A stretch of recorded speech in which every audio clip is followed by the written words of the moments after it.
Assalamualaikum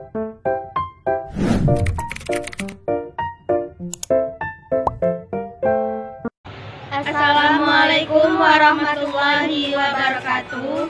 Kami dari kelompok 8 yang beranggotakan Melinia Rahmadani, NIM 21301085, Putri Jelita, NIM 2130108072, Rahmatul Hayani, NIM 2130108075. Kami dari kelompok 8 yang membahas manajemen tenaga pendidik dan kependidikan.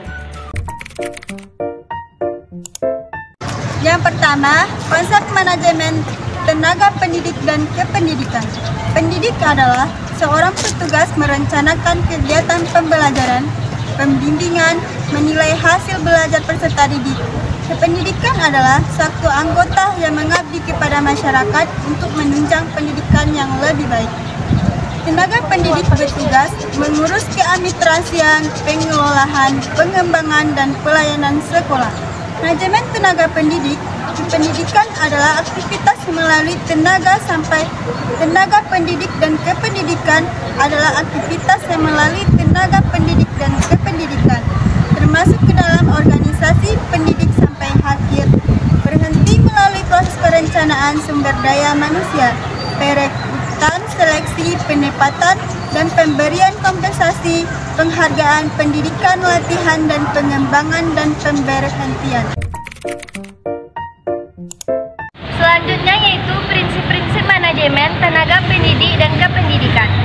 1. Prinsip pembagian kerja di antara semua orang yang bekerja dalam suatu usaha tersebut menjadi sangat penting. Pembagian kerja dulu diperhatikan penempatan orang-orang yang sesuai dengan keahlian, pengalaman, kondisi fisik, dan mentalnya, tujuannya agar dengan usaha yang sama dapat diperoleh hasil yang terbaik. 2. Yaitu prinsip wewenang dan tanggung jawab. Setiap orang yang telah diserai tugas dalam sesuatu bidang pekerjaan tertentu dengan sendirinya memiliki wewenang untuk membantu memperlancar tugas-tugas yang menjadi tanggung jawabnya.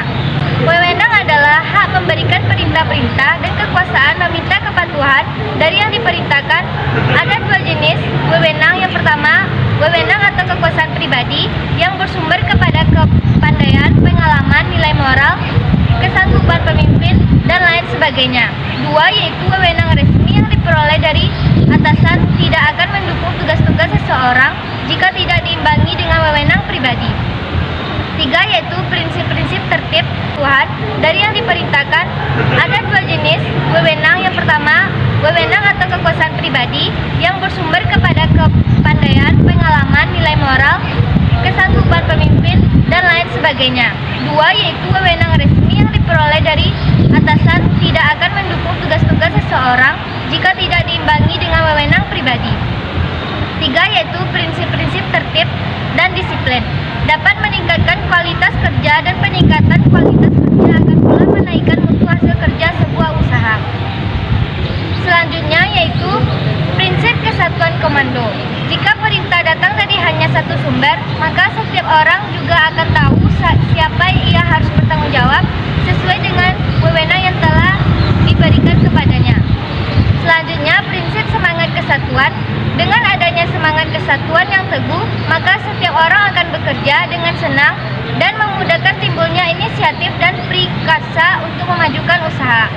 Selanjutnya, prinsip keadilan dan kejujuran.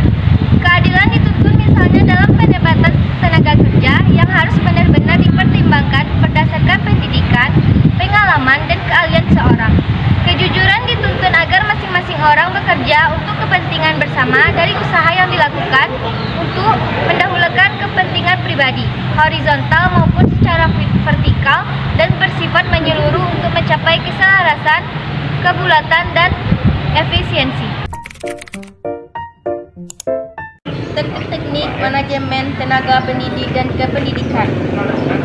Teknik manajemen pendidikan sebagai seni adalah dengan menggunakan teori yang sama. Teknik manajemen pendidikan sebagai ilmu kemampuan memimpin pendidik dalam melaksanakan teknik manajemen pendidik yang merupakan bagian terpenting dari keterampilan manajemen atau mengenai abilitas. Manajemen pendidik bersifat umum. Teknik manajemen konvensional tradisional meliputi manajemen berdasarkan kepribadian, manajemen berdasarkan kebiasaan, manajemen berdasarkan hadiah, manajemen berdasarkan pikiran.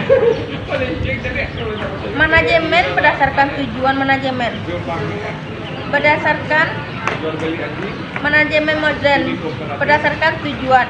Manajemen berdasarkan hasil, manajemen berdasarkan sistem, manajemen berdasarkan delegasi, manajemen. Itulah presentasi dari kelompok kami. Jangan lupa like, comment, subscribe. Bye-bye.